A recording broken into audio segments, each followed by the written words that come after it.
लड़की को साफ पता था कि लड़का उसके जज्बातों से खेल रहा है, फिर भी उसने उसका प्रपोजल स्वीकार कर लिया। यह देखकर उसकी प्रतिद्वंद्वी लड़की मन ही मन बहुत खुश हुई, क्योंकि वह लड़की पढ़ाई में बेहद तेज थी और हर परीक्षा में पहला स्थान हासिल करती थी, जबकि उसकी प्रतिद्वंद्वी हमेशा दूसरे नंबर पर आती थी। यही बात उसे अंदर ही अंदर जलाती थी। वह अक्सर अपने दोस्तों को साथ लेकर लड़की को तंग करती और चेतावनी देती कि अगली बार फिर से टॉप करने की कोशिश मत करना, लेकिन लड़की ने उसकी बात को पूरी तरह नजरअंदाज कर दिया। उसने उल्टा उसका मजाक उड़ाते हुए कहा कि अगली बार भी वही पहला स्थान हासिल करेगी। यह सुनकर प्रतिद्वंद्वी और ज्यादा गुस्से में आ गई। लड़की को बर्बाद करने के लिए उसने अपने बॉयफ्रेंड को उसके करीब जाने और भावनात्मक रूप से धोखा देने का आदेश दिया, लेकिन लड़की ने उनकी पूरी साजिश पहले ही सुन ली थी। उसने इस योजना को एक खेल की तरह लिया और तय किया कि वह भी उनके साथ यह खेल खेलेगी। जल्द ही लड़के ने अपना प्लान शुरू किया। उसने जानबूझकर बास्केटबॉल लड़की पर फेंकी, फिर नकली चिंता दिखाते हुए पूछा कि उसे चोट तो नहीं लगी। लड़की समझ गई कि यह हादसा नहीं था, इसलिए उसने झूठ बोल दिया कि उसके पैर में चोट लग गई है और उसे इन्फर्मरी ले चलने को कहा। उस दिन के बाद लड़का जानबूझकर उससे बार बार टकराने लगा और उसकी बहुत देखभाल करने लगा। लड़की भी शांति से उसका ध्यान और प्यार स्वीकार करती रही, क्योंकि लड़का दिखने में काफी आकर्षक था। एक दिन लड़के को लगा कि सही समय आ गया है, इसलिए उसने आधिकारिक तौर पर अपने प्यार का इजहार कर दिया। लड़की ने तुरंत रिश्ता स्वीकार कर लिया, क्योंकि वह पहले ही तय कर चुकी थी कि इस खेल में पूरा साथ देगी। रिश्ता शुरू होने के बाद लड़का उसे इंटरनेट कैफे ले जाकर गेम खेलने लगा। उसने देखा कि लड़की शोरगुल वाले माहौल में भी मन लगाकर पढ़ाई कर रही है। गुस्से में उसने उसकी टेस्ट कॉपियां फेंक दी और उसे पढ़ाई छोड़कर उसके साथ समय बर्बाद करने के लिए उकसाया। लड़की ने हामी भर दी, लेकिन उसने एक शर्त रखी। वह अकेले नुकसान नहीं उठाना चाहती थी, इसलिए उसने लड़के से कहा कि पहले उसे किस करना होगा। लड़का थोड़ा हिचकिचाया। यह देखकर लड़की जाने के लिए मुड़ी, लेकिन लड़के ने तुरंत उसका हाथ पकड़कर उसे रोक लिया। कुछ समय बाद शिक्षक ने परीक्षा के नतीजे घोषित किए। इस बार प्रतिद्वंद्वी लड़की पहला स्थान हासिल कर चुकी थी। क्लास टीचर लड़की के पास आई और उसकी खराब रैंक के लिए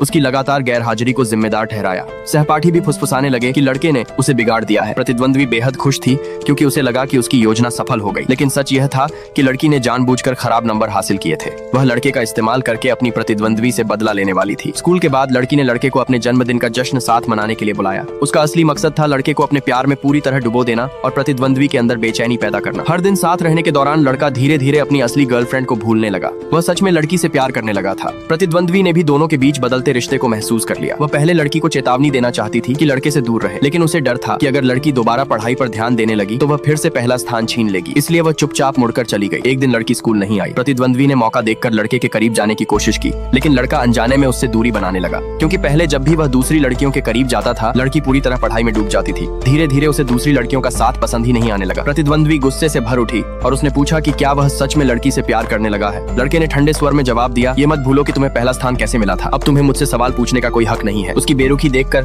प्रतिद्वंद्वी का दिल टूट गया। वहीं लड़की दूर चुपकर दोनों के रिश्ते को टूटते हुए देखकर बेहद संतुष्ट थी, क्योंकि उसका बदला अभी सिर्फ शुरू हुआ था।